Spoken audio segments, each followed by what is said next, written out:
నమస్తే అండి. నా పేరు ఖమ్మంపాటి మాధవి.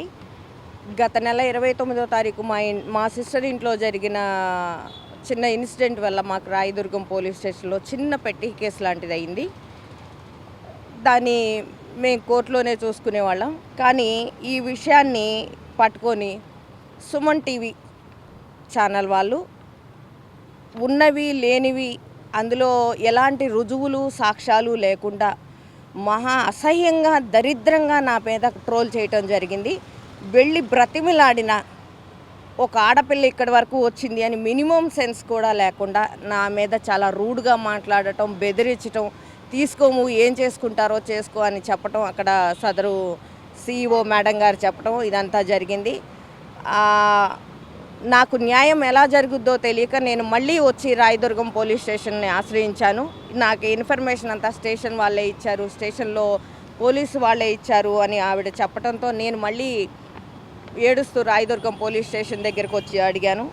వీళ్ళు అదేం కాదమ్మా మేము ఇవ్వలేదా అని చెప్పేసి ఈ కేసుని కొంచెం లోతుగా నా దగ్గర ఉన్న వీడియోలు ఆడియో రికార్డులు, నా దగ్గర పాత FIR, వస్తున్న ట్రోల్స్ ఇవన్నీ చూసి ఎంక్వైరీ చేసి సుమన్ టీవీ మీద, సుమన్ యాజమాన్యం మీద సదరు నాతో రూడ్గా మాట్లాడి బెదిరించిన మేడం ఎవరైతే ఉన్నారో ఆవిడ మీద FIR ఫైల్ చేయడం జరిగింది. దీనికోసమే ఇన్ని రోజులు నేను మీ ముందుకు రాలేకపోయాను. వాళ్ళలా సాక్ష్యం లేని మాటలు మాట్లాడలేక ఇన్ని రోజులు టైం పట్టింది. ఇన్ని రోజులు టైం పట్టడానికి మధ్యలో ఎలక్షన్ హడావుడి ఉండటం వల్ల అధికారులందరూ దొరకక ఒక 1 వీక్ లేట్ అయింది. అందుకనే ఈ 20 డేస్ టైం పట్టింది. లేకపోతే ఒక వారం రోజులు ముందే వచ్చేదాన్ని. దీన్ని తీసుకొని నేను ఎంత దూరమైనా వెళ్తాను. నాకు న్యాయం జరిగే వరకు పోరాడతాను. ఎందుకంటే ఇందులో ఏ ఒక్కటి నిజం లేదు కాబట్టి ఈ న్యాయం కోసం ఈ పోరాటంలో వాళ్ళు నన్నేం చేసినా, నేనేమైపోయినా నేను పోరాటంలోనే ఉండిపోతానని నేను మీడియా వాళ్ళకి చెప్పుకుంటున్నాను. అంటే FIRలో లేని మ్యాటర్స్ని వాళ్ళు రాశారు కదా. అవునండి. మరి నెక్స్ట్ స్టెప్ వాళ్ళపైన ఏం తీసుకుందాం? లీగల్గా వెళ్తానండి. తప్పకుండా నేను లీగల్గానే వెళ్తాను. ఆవిడ ఎవరైతే నాకు పోలీసులు ఇచ్చిన ఇన్ఫర్మేషను, నా దగ్గర రుజువులు సాక్ష్యాలు అన్నీ ఉన్నాయి, నాకు అన్నీ తెలిసే చేస్తాను. నేను మీకు ఆడియో లింక్స్ పంపిస్తాను. నా అన్నీ తెలిసే చేస్తున్నాను. దీనికి పూర్తి బాధ్యత నాదే. ఎవరైతే ఇప్పుడు ఏవైతే ట్రోల్స్ వస్తున్నాయో దాని పూర్తి బాధ్యత నాదే అంటూ మాట్లాడిన ఆవిడ మాటలు మీకు నేను పంపిస్తాను. ఎందుకు ఆవిడ పూర్తి బాధ్యత అవుతుందో, నా మీద ఉన్న ఎంక్వైరీ ఏమిటో, నా దగ్గర ఉన్నారు ఆవిడ దగ్గర నా విషయంలో ఉన్న రుజువులేంటో నాకు అన్నీ తీసుకొచ్చి చూపించాలి. స్టేషన్లోనే నాకు న్యాయం కోసం ఏ స్టేషన్కి అయితే వెళ్తున్నానో వచ్చానో అక్కడికే వచ్చి చూపించమనండి, నా తప్పు నిరూపించమనండి. అసలు నిజమేందో చెప్పే ప్రయత్నం చేశారా కనీసం వాళ్ళకి?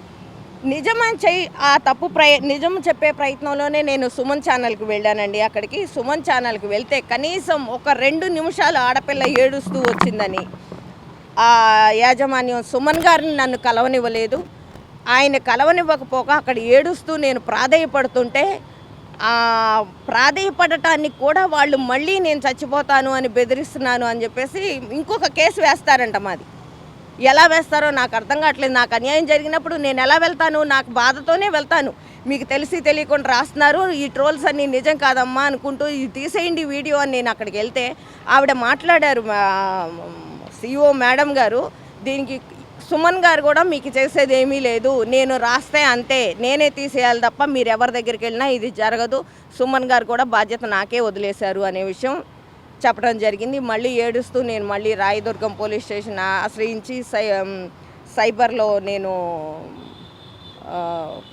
ఇది పెట్టుకున్నాను, అప్లికేషన్ పెట్టాను. ఇట్లా నా మీద రాంగ్ ట్రోల్స్ వస్తున్నాయి, దాన్ని ఆపండి అని చెప్పేసి ఇప్పటికి ఇన్ని రోజులకి FIR తీసుకోవడం జరిగింది వాళ్ళ మీద. సుమన్ యాజ్ ఈ విషయం పైన పోలీసు వాళ్ళపైన నింద మోపే ప్రయత్నం చేశారు. పోలీసు వాళ్ళు ఇవ్వనటువంటి సమాచారాన్ని ఇచ్చారని చెప్పి అబద్ధపు సమాచారం మీకు ఇచ్చి మిమ్మల్ని బెదిరించే ప్రయత్నం చేశారు కదా. అవునండి. దానిపైన పోలీసు వాళ్ళు ఎలా స్పందించారు? మీకు ఎలా స్పందిస్తారు?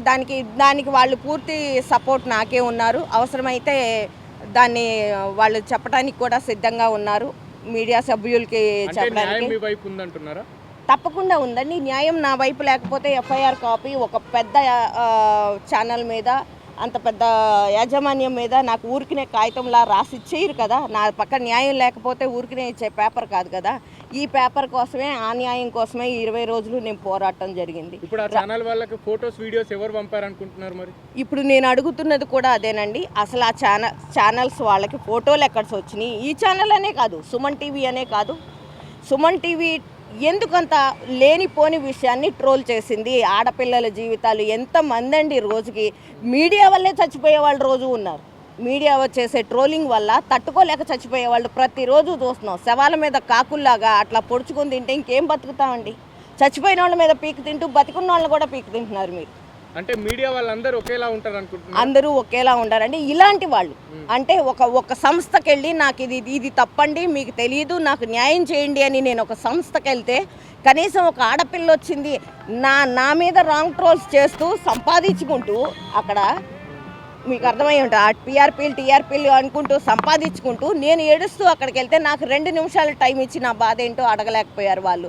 నేను లీగల్గా వెళ్లకుండా మానవతా దృష్టితో ఎలా వెళ్ళను? వాళ్ళు మనుషుల్లాగా నా బాధ ఎలా అర్థం చేసుకుంటారు? అంటే ఆ ఛానల్ వాళ్ళు న్యాయం చేయలేరు మీకు మొత్తం మీద? న్యాయం చేయలేదు కాదండి, నాకు అన్యాయమే ఆ ఛానల్ చేసింది. నాకు జరిగిన అన్యాయం, నా ఫ్యామిలీ లైఫ్ కానీ ఎకనామికల్గా నేను సఫర్ అయ్యేది కానీ నా పరువు కానీ అసలు మొత్తం A to Z వాళ్ళ వల్ల నా లైఫ్ లాస్ అయిపోయాను. పోలీస్ వ్యవస్థ కానీ న్యాయ వ్యవస్థ కానీ మీకు తగిన న్యాయం చేస్తారనే నమ్మకం ఉందా మీకు? 100% ఉందండి, 100% ఉంది. న్యాయం జరుగుతుందా లేదా అనటానికి సాక్ష్యమే ఈ ఎఫ్ఐఆర్. నా పక్క పోలీస్ వ్యవస్థ ఉంది అనటానికి సాక్ష్యం కూడా ఈ ఎఫ్ఐఆర్. నా పక్క న్యాయం ఉంది అనటానికి కూడా ఇదే ఎఫ్ఐఆర్. నేను దీన్ని లీగల్గానే కొట్లాడాలి అని చెప్పేసి నేను గట్టిగా స్ట్రాంగ్గా డెసిషన్ తీసుకున్నాను. దీన్ని అదే దిశగా మీడియా మీద నేను ఆ సదరు ఏదైతే నా ఛానల్ నన్ను ఇంత రాంగ్ ట్రోల్ చేసి నన్ను ఇంత బాధకి గురి చేసిందో, కనీసం నా బాధ కూడా అర్థం చేసుకోవడానికి లేకుండా మళ్ళీ వెనక్కి తిరిగి నా మీద ఒక కేసు పెడతారంట, చచ్చిపోతానని బెదిరించింది అని. ఏంటండి మీడియా మా ఈగోలు హర్ట్ చేశారు.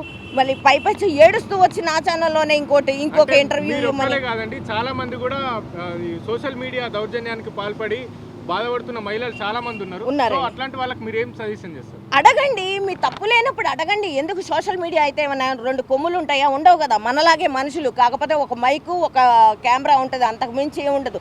మన లైఫ్ల గురించి ఆడుకోవటానికి వాళ్ళు ఎవరండి? నా లైఫ్ నా ఇష్టం. మీకు సంఘ విద్రోహ శక్తులు ఏం కాదు కదా. మీరు బతుకుతున్నది సమాజంలో కాబట్టి మీ ఇష్టం అన్నప్పుడు సొసైటీని బట్టి మెదలాలి కానీ మీ ఇష్టం సొసైటీ బట్టి మేము మెదలట్లేదు అంటానికి మీ దగ్గర రుజువులు సాక్ష్యాలు ఉన్నాయా? మీ దగ్గర సాక్ష్యాలు ఉన్నాయా? మర్డర్లు చేశారా, స్మగ్లింగ్ చేశారా, లేకపోతే డ్రగ్స్ తీసుకున్నారా? ఏమున్నాయి? నీ దగ్గర సాక్ష్యం ఉంటే తీసుకురండి. నేను ఇప్పుడు ఇది ఎలా చూపిస్తున్నానో అలాగే చూపించండి. అలా మీడియా జనానికి కావాల్సిన ఇన్ఫర్మేషన్ మట్టుగా ఇవ్వండి. ఎవరితో బతుకుతున్నారు, ఎవరితో ఉంటున్నారు, వాళ్ళ ఫ్యామిలీ ఏంటి, వీళ్ళ ఫ్యామిలీ ఏంటి, తొంగి చూసి మీరు వాళ్ళ జీవితాలు రోడ్డు మీదకి లాగాల్సినంత అవసరం మీకు లేదు. మీకు ఏదైనా ఇన్ఫర్మేషన్ కావాలంటే కోర్టులు ఉన్నాయి, న్యాయస్థానాలు ఉన్నాయి, పోలీస్ స్టేషన్లు ఉన్నాయి, వాళ్ళు ఇస్తారు పిలిచి. మీకు మొత్తం వాళ్ళే ఇస్తారు. అంతేగాని మీ సొంత అభిప్రాయాలు, మీ సొంత ఇదితో జనాల్ని దయచేసి చంపద్దు. నేను ధైర్యంగా ఉన్నాను, రోడ్డు మీదకి వచ్చాను, పోరాడుతున్నాను. నిన్న మొన్న చూడండి, రోజుకు ఒకళ్ళో ఇద్దరు మీడియా వల్ల చనిపోయేవాళ్ళు. మీరనే కాదు, మీడియా అంటే ఒక్కదాన్నే చెప్పట్లేదు నేను. మీరు చేసే రాంగ్ ట్రోల్స్ వల్ల చచ్చిపోయే వాళ్ళు చాలామంది ఉన్నారు. వద్దండి, మీరు వాళ్ళ ఉసురు పోసుకోవద్దు, ఆడపిల్లల ఉసురు అసలు పోసుకోవద్దు. ఓకే అండి, మీ వైపు న్యాయం ఉంది కాబట్టి ఖచ్చితంగా మీరే గెలుస్తారు. తప్పకుండా గెలుస్తాను. సోషల్ మీడియా అంటే మీలాగా ఖచ్చితంగా ధైర్యంగా ఎదుర్కొనే వాళ్ళు ఖచ్చితంగా సపోర్ట్ దొరుకుతుంది. అలాగే అన్యాయాన్ని న్యాయంగా చూపెట్టే సోషల్ మీడియాలో ఉన్నటువంటి కొంతమంది వ్యక్తుల వల్ల ఈ సోషల్ మీడియాకు మాలాంటి జర్నలిస్టులు కానీ రిపోర్టర్లు కానీ చెడిపోయి వచ్చే అవకాశాలు లేవు. ఎందుకంటే మీ తరఫున వాళ్ళ మీద ఖచ్చితంగా మేము పోరాడతాం. ఎందుకంటే అన్యాయం ఒక సోషల్ మీడియాలో జరిగిన న్యాయం కోసం మళ్ళీ నేను మీ దగ్గరికే వచ్చాను. అవును, న్యాయం కోసం మీ దగ్గరికే వచ్చానంటే అన్ని మీడియాలు ఒకలా ఉన్నాయని కాదు. వాళ్ళు ఉన్నారు, వీళ్ళు ఉన్నారు, కానీ నేను అందరికీ చెప్తున్నాను, మీ తక్కువ లేకపోతే ఖచ్చితంగా మా సపోర్ట్ కూడా ఎప్పటికి ఉంటుంది. మీకు న్యాయం జరిగే వరకు మీతో పాటు మేము కూడా ఉంటాం. నేను అందరికీ చెప్తున్నాను, దయచేసి మీరు తెలిసి తెలియని ఇన్ఫర్మేషన్లు ఇవ్వద్దు. జీవితాలు రోడ్డు మీదకి లాగొద్దు. ఎవరిదైనా, మీదైనా, మీ కుటుంబంలో మీ తల్లిదండ్రులు, మీ అక్క చెల్లెలు, మీ అన్నదమ్ములు ఎలా ఉంటారో మా కుటుంబాల్లో కూడా అలాగే ఉంటారు. మీకు ఎలా నొప్పి ఉంటుందో మాకు అలాగే నొప్పి ఉంటుంది. మీరు మైక్ తీసి కింద పెట్టిన తర్వాత మనందరం ఒకటే. బాధ ఎవరికైనా బాధే. దయచేసి ఆ ఒక్క విషయాన్ని గుర్తుంచుకొని మీరు వచ్చినదల్లా రాసేయద్దు. ఇది నేను డిమాండ్గా చెప్పట్లేదు, రిక్వెస్ట్గా చెప్తున్నాను. సదరు ఇంకొక సాటి మనుషుల్లాగా అర్థం చేసుకోండి. మేము మనుషులు, మీరు రోబోట్లు కాదు కదా, మీకు మెదళ్ళు, మీకు మనసులు, మీకు వ్యక్తిత్వాలు ఉన్నాయి. దాన్ని బట్టి మీరు ఫాలో అవ్వండి. మేము ఇంకా గౌరవిస్తాం మిమ్మల్ని. ఓకే అమ్మ, థ్యాంక్ యూ. సబ్స్క్రైబ్ చేయండి. Please do subscribe to Please like, share and subscribe to top Telugu TV. Top Telugu TV. Top Telugu TV.